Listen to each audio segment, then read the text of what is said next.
The massive space station called Kepler Prime floated in the darkness between stars like a giant metal flower. Inside its gleaming halls, hundreds of alien beings gathered for the most important meeting of the year.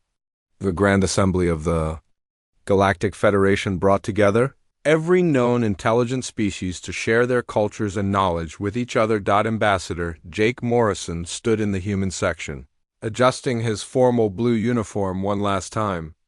Around him sat creatures that made his imagination run wild. The Zephyrians looked like living crystals that sang when they moved. The Draconians resembled giant lizards walking on two legs with armor that gleamed like metal. The Centaurians had 4 arms and skin that changed colors with their moods. Compared to these magnificent beings, Jake felt very small and ordinary. Today was humanity's turn to present their culture to the galaxy. Jake had spent months preparing this presentation, choosing the best stories from Earth's long history. He wanted to show these advanced civilizations that humans had something valuable to offer beyond their simple technology and short lives. When the moderator called his name, Jake walked to the center stage. Holographic displays lit up around him, showing images of ancient heroes and legendary warriors. He began to speak with passion about the great figures from human mythology. He told them about Hercules, the strongest man who ever lived, who could lift mountains and defeat monsters with his bare hands. He spoke of Achilles, the greatest warrior, who chose glory and battle over a long, peaceful life. He described Odysseus, the clever king who outsmarted gods and monsters to return home to his family. Jake shared the story of King Arthur, who pulled a magical sword from stone and united a kingdom through courage and honor. The alien delegates listened politely at first, but Jake noticed strange sounds beginning to fill the hall. The Zephyrians made tinkling noises like breaking glass. The Draconians produced deep rumbling sounds from their throats. The Centaurians clicked their tongues rapidly against their teeth. Jake realized with growing embarrassment that they were laughing at him. Vexthara, the lead Zephyrian representative, rose from her seat. Her crystalline body caught the light and threw rainbow patterns across the walls as she spoke. Her voice sounded like wind chimes in a gentle breeze. Honored human delegate, surely these are merely entertainment stories for your young. No species could possibly achieve such impossible feats without advanced technology. Your myths speak of individuals lifting weights that would crush any biological creature and defeating entire armies without weapons or armor. Clearly, your people have confused fiction with historical fact. Commander Threk of the Draconian Empire stood next. His massive frame cast a shadow over the human section as his deep voice filled the hall. We have conducted extensive studies of your species, humans. You are among the smallest and weakest of all known intelligent beings. Your lifespans are brief compared to most galactic civilizations. Your physical capabilities are limited even by the standards of similar-sized species. These stories you call myths are obviously psychological compensation for your biological inadequacies. The laughter grew louder and more widespread. Species that had never agreed on anything seemed united in their amusement at human storytelling. The Aquarians made bubbling sounds through their breathing apparatus. The Voltarians produced electronic beeping that Jake somehow knew was their version of mockery. Even the usually serious mechanoids emitted mechanical clicking that served as their equivalent of laughter. Jake felt his face grow hot with embarrassment and anger. He tried to explain that these stories meant something important to his people, that they taught lessons about courage and sacrifice and standing up for what was right. But his words were drowned out by the continuing sounds of alien amusement. An elderly wise one from the ethereal collective spoke in a voice that seemed to come from everywhere at once. Young human, your species shows promise in many areas of development. Your art forms demonstrate creativity and your scientific progress has been remarkable for such a brief time in space. However, these primitive fantasy tales reveal a concerning inability to distinguish between reality and imagination. Perhaps your people would benefit from focusing on factual achievements rather than impossible dreams. The moderator, a tall being with gray skin and multiple eyes, called for order. The human presentation has concluded. We thank Ambassador Morrison for sharing these interesting cultural artifacts with the Assembly. Tomorrow we will hear from the Telepathic Union about their advances in mental communication technology. Jake gathered his materials with shaking hands. The other human delegates looked as stunned and humiliated as he felt. They had come here hoping to earn respect for humanity's place in the galactic community. Instead, they had been dismissed as primitive dreamers who could not tell the difference between stories and history. As they left the Great Hall, Jake heard aliens still discussing the human presentation with amusement. Their advanced translators picked up words like primitive, delusional, and childish fantasies. The humans walked back to their quarters in silence, their hopes of cultural acceptance crushed under the weight of galactic mockery. That night, Jake stood at the observation window of their quarters, looking out at the stars. Somewhere among those distant lights was Earth, home to billions of humans who believed in heroes and legends and the power of ordinary people to do extraordinary things. The galaxy had laughed at those beliefs today, but Jake wondered if perhaps the aliens had missed something important about what it truly meant to be human. 3 months had passed since the humiliating presentation at Kepler Prime. Jake Morrison had returned to Earth with his fellow delegates, their confidence shaken by the galaxy's dismissal of human culture. The Federation had made it clear that humanity was welcome as junior members, useful for basic labor and simple tasks, but not to be taken seriously as equals among the advanced civilizations. Far across the galaxy, long-range sensor stations began detecting something that would change everything. The readings came from the dark space between galaxies, from regions where no stars shone and no planets existed. At first, the sensor operators thought their equipment was malfunctioning. The energy signatures made no sense according to known physics. Dr. Helen Cross, the chief scientist at Observatory Station Gamma, stared at the incoming data with growing alarm. The readings showed massive objects moving through space at impossible speeds, consuming everything in their path. Entire star systems were disappearing from the galactic maps, leaving behind only empty space. Where thriving worlds had existed for millions of years, the first confirmed attack came at the outer rim territory of Zeta Reticuli, the colony world of New Harmony, home to 2 million beings from various species, sent out a desperate emergency broadcast. The transmission lasted only 14 minutes before cutting off completely. When Federation rescue ships arrived 3 days later, they found nothing but debris floating in space where a planet had once orbited its sun. Commander Sarah Blake of the Federation Defense Force reviewed the sensor logs from the attack with her senior staff. The data showed creatures unlike anything in their databases. These beings appeared to be part biological and part mechanical, operating as a unified hive mind with no individual consciousness. They consumed both organic matter and technological materials, growing larger and stronger with each meal. The military leaders called them the Void Swarm, and they were spreading through the galaxy like a plague. Every world they touched vanished completely, absorbed into their collective mass. Their ships moved through space like living things, changing shape and size as needed.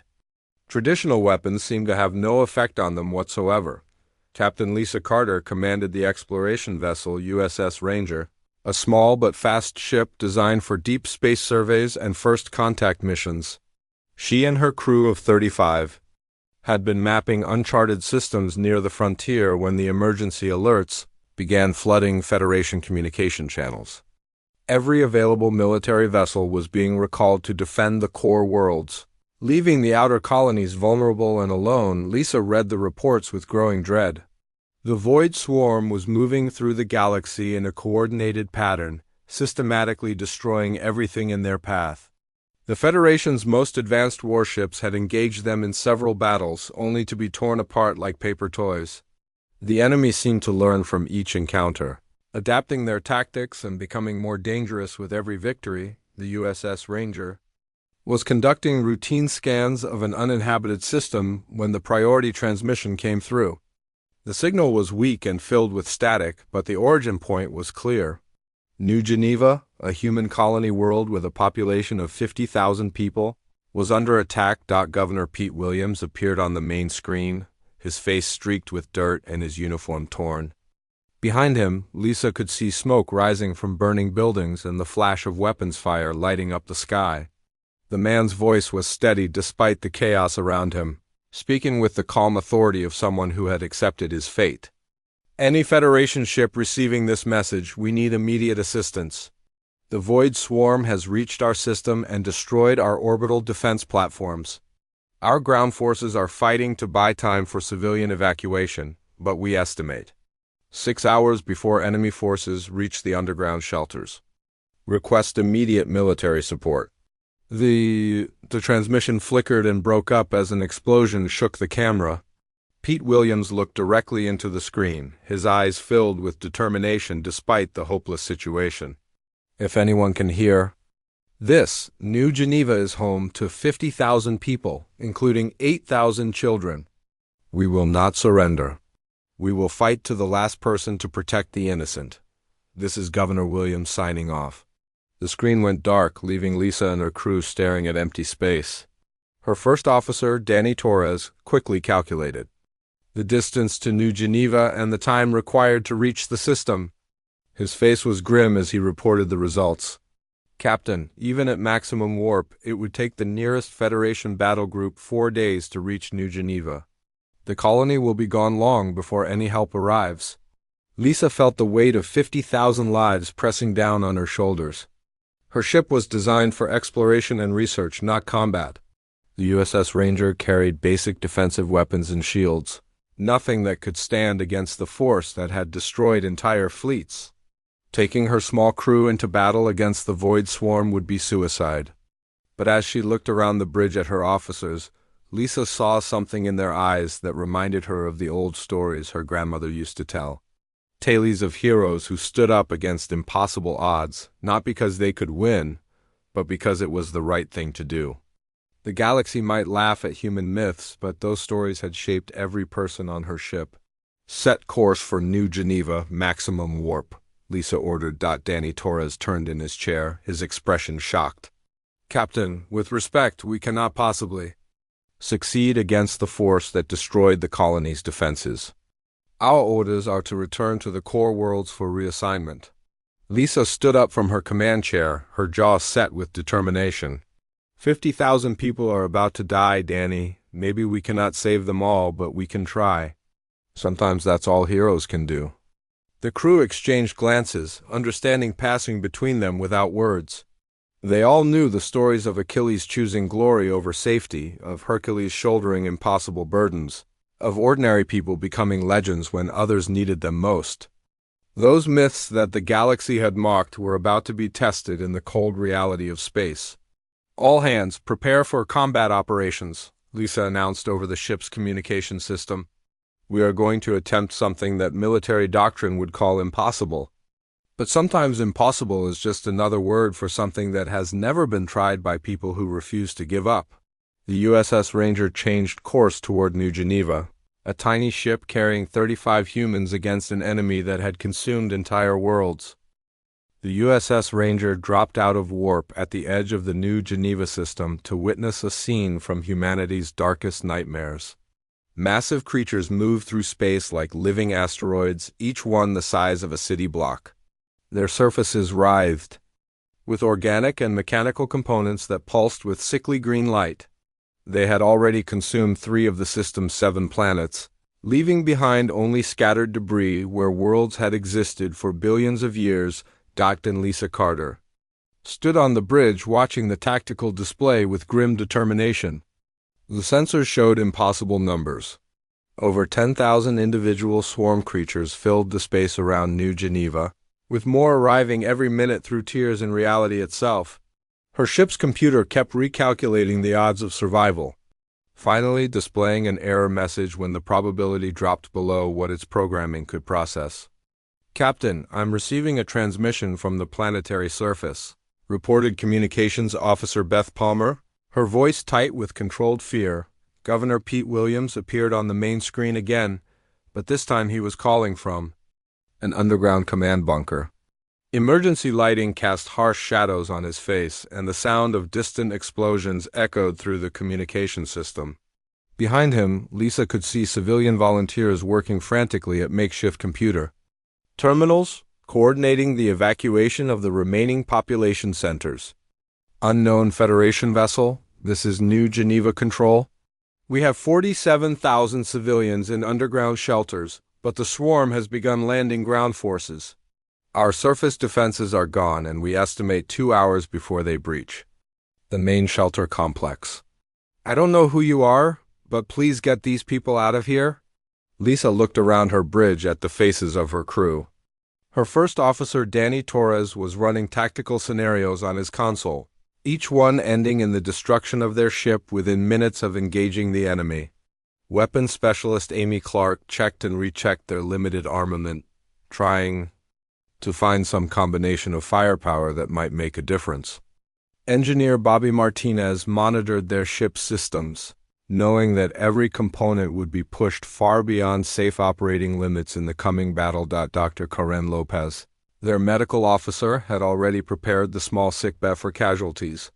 She understood that her real job in the next few hours would not be treating the wounded but making their final moments as comfortable as possible. The mathematics of the situation were brutally clear to everyone on the ship. Governor Williams, this is Captain Lisa Carter of the USS Ranger. We are going to attempt to buy you time for evacuation. How many transport ships do you have available? The governor's face showed a mixture of hope and disbelief. Captain, we have 12 civilian cargo haulers that can carry about 4,000 people each if we pack them in tight. But our orbital docking facilities were destroyed in the first attack. The ships are grounded, and we need at least 6 hours to get them space-worthy and loaded. Lisa did the math quickly. 12 ships times 4,000 people would save 48,000 lives, but they needed 6 hours of time. Her ship might last 6 minutes against the swarm forces if they were lucky. The smart thing to do would be to retreat and report the colony's location to Federation Command, letting proper military forces handle the situation when they arrived. In 4 days, but Lisa remembered the stories her father had told her about the heroes of ancient times, about people who chose to stand and fight even when victory was impossible. She thought about Thermopylae, where 300 Spartans held off a 1,000,000-man army to save their homeland. She remembered the Alamo, where a small group of defenders bought precious time for their cause with their lives. All hands, this is the captain, Lisa announced over the ship's intercom. We are facing an enemy that has destroyed entire fleets. Our chances of survival are essentially zero. Anyone who wants to evacuate to the planet's surface will be transported down immediately with no questions asked and no mark on their record. The bridge fell silent as her crew considered the offer. Danny Torres was the first to respond, turning in his chair with a grin that didn't quite hide his fear. Captain, with respect, if you're planning something stupid and heroic, we're not missing it. Besides, someone needs to make sure you don't crash the ship before the shooting starts. Amy Clark laughed despite the situation. My grandmother always said that Clark women don't run from a fight. I'm not about to be the first. One by one, every member of the crew confirmed their decision to stay. They were all young, with decades of life ahead of them if they made the rational choice to flee. Instead, they chose to follow the example of mythological heroes who sacrificed everything for others. Very well, Lisa said, her voice steady despite the emotion threatening to overwhelm her. Let's show this galaxy what humans are really made of. Bobby, give me everything you can squeeze from the engines. Amy, prepare all weapon systems. Danny, plot an attack course through the enemy formation. The USS Ranger began its approach toward the swarm forces surrounding New Geneva. The ship was designed for exploration and scientific research, carrying only basic defensive weapons and shields. Against an enemy that had effortlessly destroyed purpose-built warships, it should have been instantly annihilated, but the swarm creatures had learned to fight against conventional military tactics used by logical species that valued self-preservation above all else. They were not prepared for humans who fought like the heroes of ancient myth, willing to sacrifice everything for people they had never met. Lisa's crew began their attack with a series of hit-and-run strikes against the swarm ground forces. They used the ship's transporter system to beam explosive charges directly into the creature's central nervous clusters, causing maximum damage before retreating to a safe distance. The tactic was dangerous and unpredictable, requiring split-second timing and perfect coordination. Each successful strike bought precious minutes for the evacuation efforts on the planet's surface. The swarm adapted quickly, learning to anticipate their attacks and counter their strategies. But every time the creatures thought they understood human tactics, Lisa's crew tried something new and desperate. When conventional weapons failed, they used the ship's industrial replicators to manufacture improvised explosives.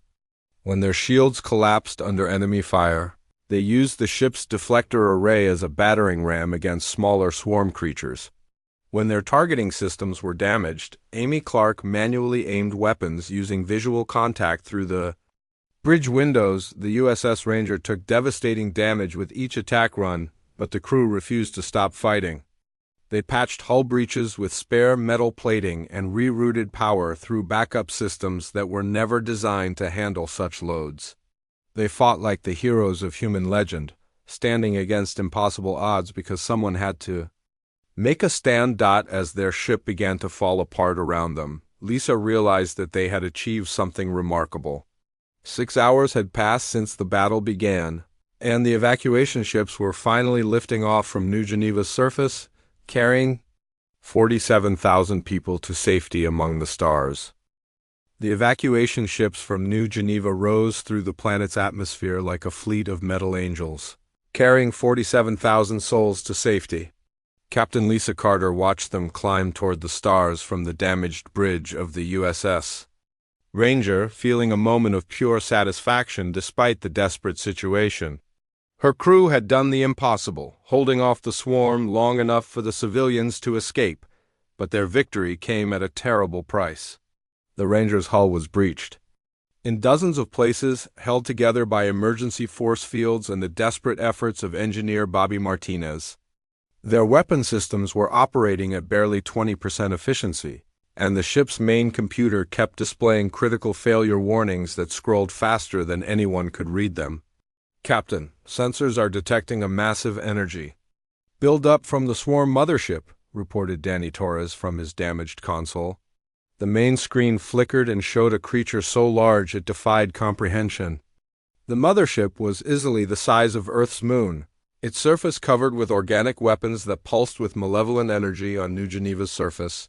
Governor Pete Williams coordinated the final stages of the evacuation from his underground bunker. Around him, civilian volunteers worked at computer terminals, ensuring that every person who could be saved was aboard the departing ships. Among them was Maria Santos, a mining engineer who had spent the last 6 hours converting industrial equipment into weapons for the surface defense teams.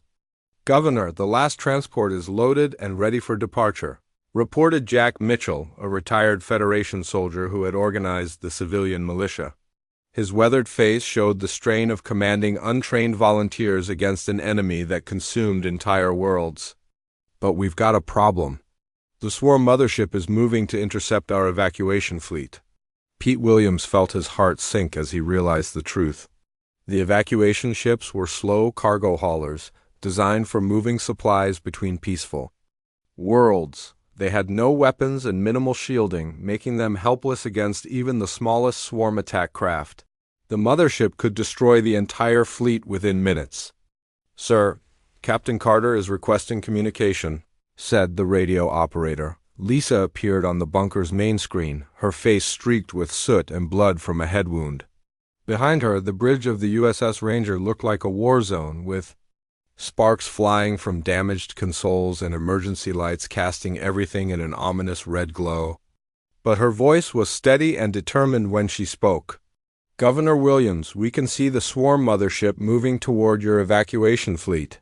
Our ship is heavily damaged, but we still have one option left. We're going to ram their mothership and detonate our warp core inside its central mass. The explosion should be large enough to destroy it completely." Pete Williams stared at the screen in shock. "Captain Carter, that's a suicide mission. You and your crew will be killed instantly," Lisa smiled grimly. "Sir, My crew and I discussed this possibility before we started this fight. We knew we probably wouldn't be going home, but 47,000 people will live because we were here today. That seems like a pretty good trade to me. Dr. Karen Lopez appeared beside Lisa on the screen, her medical uniform torn and stained, but her expression calm. Governor, please make sure our families know that we chose this. We weren't forced or ordered to sacrifice ourselves. We did it because it was the right thing to do. Amy Clark's voice came from off-screen, filled with dark humor despite the situation. Tell them we went out fighting like the heroes in those old stories, the ones the aliens laughed at. The communication ended, leaving the bunker in stunned silence. On the surface, the last few civilian volunteers looked up at the sky where they could see the USS Ranger beginning its final attack run against the massive swarm mothership. The small exploration vessel looked like a tiny insect flying toward a giant predator, but it accelerated with purpose and determination. Lisa stood on her damaged bridge, surrounded by her crew of 34 brave souls who had chosen to stay and fight. Their ship groaned and shuddered around them as Bobby Martinez pushed the failing engines beyond all safety limits. Structural support snapped under the stress, but the Ranger continued to accelerate toward its target. Bobby, how long until we reached the mothership's hull? Lisa asked. 3 minutes, Captain, the engineer replied, his hands dancing across his console as he rerouted power from life support systems to the engines. The warp core is already beginning to destabilize. When we hit their hull, the explosion will take out everything within a 50-kilometer radius. Danny Terez worked frantically at his tactical station, plotting the most effective impact point on the mothership's hull. Captain, if we hit them here, he pointed to a cluster of organic structures near the creature's center, we should be able to destroy their central nervous system. Without coordination from the mothership, the smaller creatures should become confused and disorganized. The swarm mothership detected their approach and began firing massive energy beams at the incoming human vessel. The USS Ranger's damaged shields flared and collapsed almost immediately, but the ship continued its suicidal charge through the deadly barrage. Hull plating vaporized under the alien weapons, but Lisa and her crew held their course. 30 seconds to impact, Bobby reported, his voice calm despite the fact that he was about to die. It's been an honor serving with all of you. Lisa looked around her bridge at the faces of her crew, these ordinary people who had chosen to become heroes when the galaxy needed them most. They were all young, with dreams and ambitions and loved ones waiting for them back on Earth, but they had chosen to follow the example set by humanity's greatest myths, standing against impossible odds to protect the innocent. Remember, Lisa said softly, we're not just dying today. We're proving that human myths aren't fantasies. They're blueprints for how ordinary people can become extraordinary when others depend on them. The USS Ranger struck the swarm mothership's hull at maximum velocity, its damaged structure crumpling like paper against the alien creature's organic armor. But in that moment of impact, Bobby Martinez activated the warp core overload sequence he had prepared during their final approach. The explosion that followed lit up the entire star system, visible from planets billions of kilometers away. The USS Ranger and its crew of 35 vanished in an instant, but their sacrifice destroyed the swarm mothership completely. Without the coordination provided by the massive creature, the remaining swarm forces became confused and disorganized. Allowing the evacuation fleet to escape to safety on New Geneva's surface, Pete Williams and his volunteers watched the brilliant flash that marked the end of Captain Lisa Carter and her heroic crew. They had saved 47,000 lives through an act of selfless courage that embodied the very best of human nature. The galaxy might have laughed at human myths, but those ancient stories had just saved an entire world. News of the Battle of New Geneva spread across the Galactic Federation faster than light itself, carried by quantum communication networks that connected every inhabited world. What should have been a routine report of another colony's destruction instead became the most analyzed military engagement in galactic history. 35 humans in a single damaged exploration vessel had achieved what entire battle fleets had failed to accomplish against the Void Swarm, Commander. Threk of the Draconian Empire stood in his war room studying the tactical data from New Geneva for the 100th time. His massive clawed hands manipulated holographic displays showing the battle from every possible angle. Around him, his most experienced military advisors watched in fascination as computer simulations attempted to explain the impossible victory. "Run the analysis again," Threk commanded, his deep voice echoing off the metal walls. The artificial intelligence that controlled his ship's tactical systems processed the battle data once more, comparing human actions against standard military doctrine used throughout the galaxy. "Sir, the probability calculations remain unchanged," the computer reported in its neutral synthetic voice. "Given the USS Ranger's limited armament and defensive capabilities, engagement with swarm forces should have resulted in complete destruction within 4.7 minutes. Actual survival time was 6 hours and 12 minutes, a variance that exceeds all known parameters for tactical analysis." One of Threk's senior advisors, a scarred veteran named Gorth, shook his reptilian head in amazement. "Commander, I've studied every major battle fought in the last 1,000 years. I've never seen anything like this. The humans used tactics that no rational species would attempt because the risk of failure was too high." Threk nodded grimly.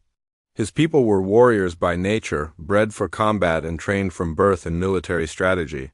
The Draconian Empire had built its reputation on logical, overwhelming force applied with precision and efficiency. But the humans at New Geneva had fought with something his people had never encountered in battle: complete disregard for their own survival in service of protecting others. They transported explosive charges directly inside enemy creatures. Gorth continued, his voice filled with professional respect. The margin for error was microscopic. One miscalculation and they would have been destroyed instantly. Yet they performed this maneuver successfully 18 times before their transporter systems failed. Meanwhile, on the crystal world of Zephyria Prime, scientist Vexthara conducted her own investigation into the human victory. Her crystalline form pulsed with different colors as she processed emotional responses that her species rarely experienced.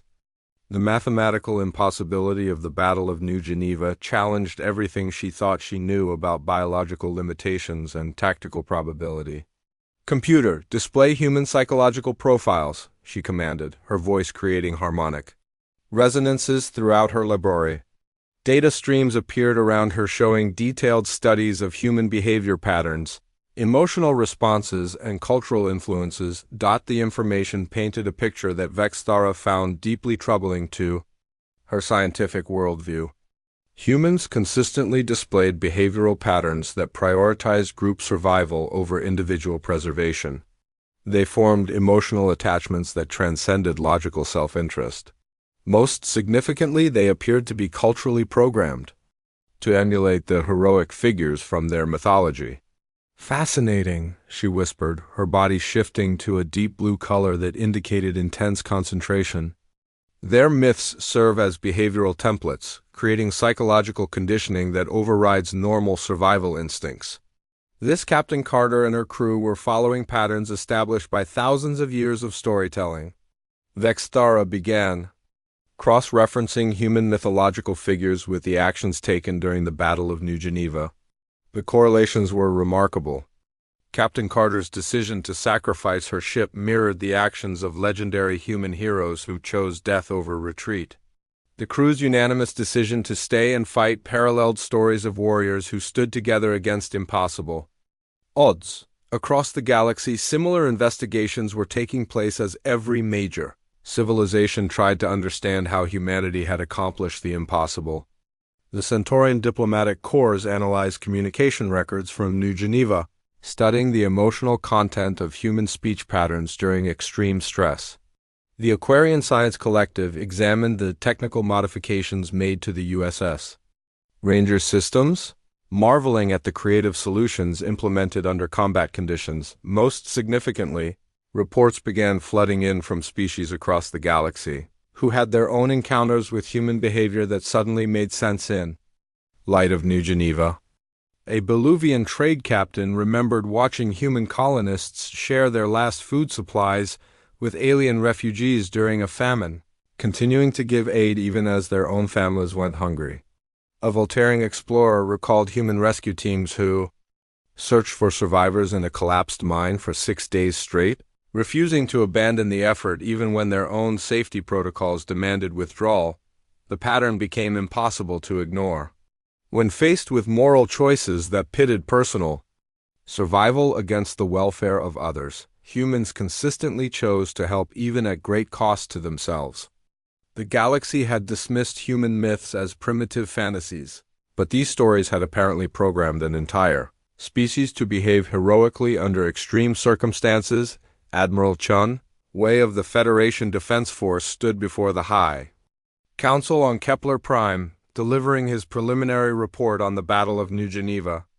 The same aliens who had laughed at human mythology 3 months earlier now listened with rapt attention as he described the tactical analysis of humanity's greatest military victory.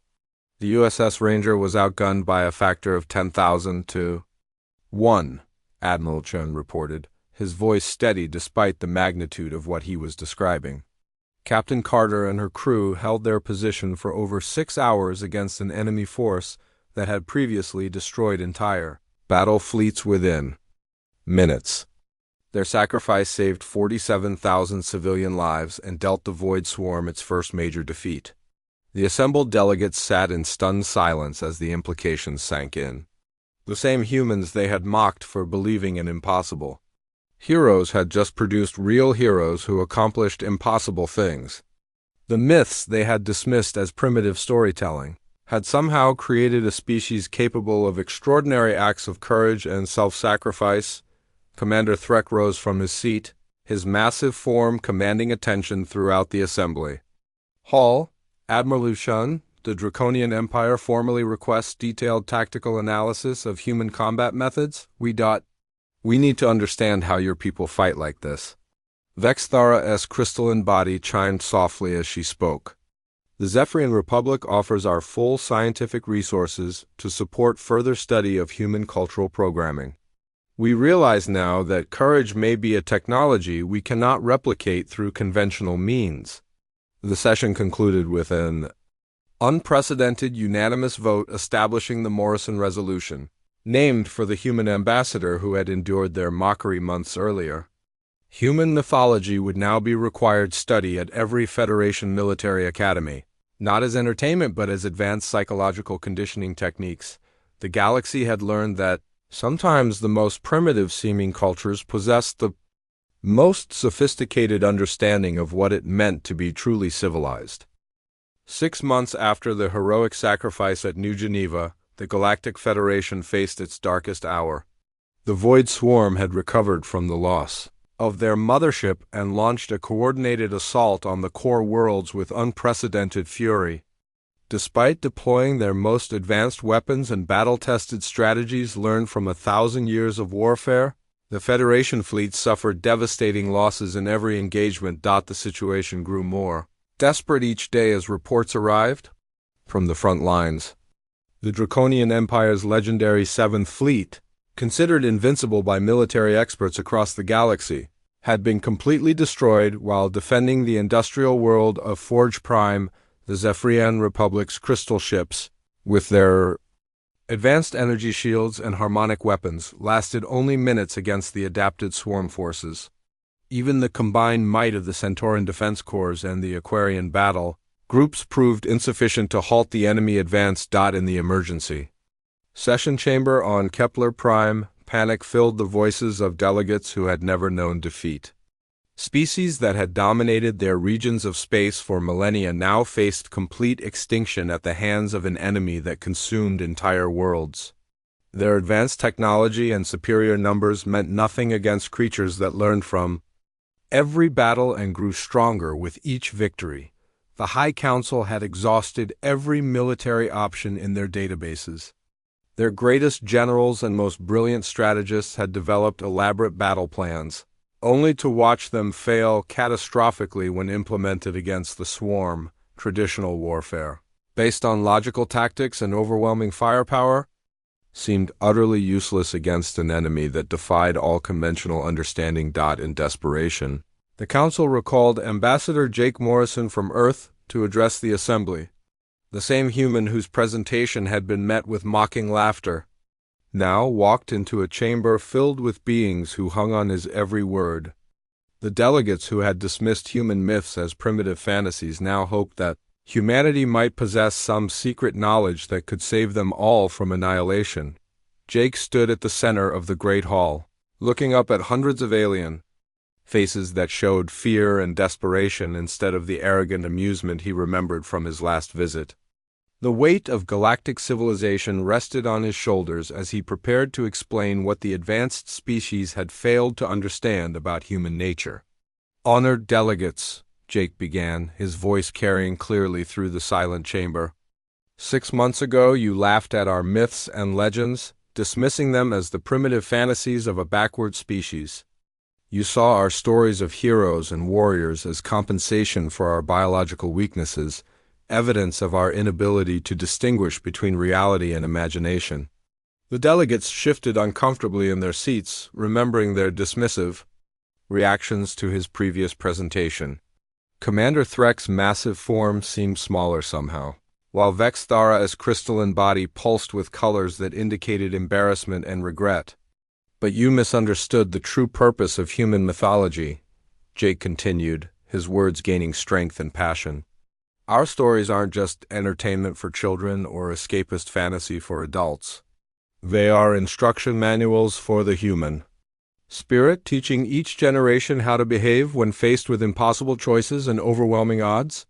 He activated the holographic display system, showing images of Captain Lisa Carter and her crew from the Battle of New Geneva. Their faces appeared larger than life. Ordinary people who had become legends through their actions rather than their birth or special abilities. When Captain Carter chose to ram her ship into the swarm mothership, she wasn't following military protocol or logical tactical analysis. She was following a template established by 10,000 years of human storytelling. Every human child grows up knowing the tale of Achilles, who chose glorious death over a long but meaningless life. They learn about Hercules, who shouldered impossible burdens to protect others.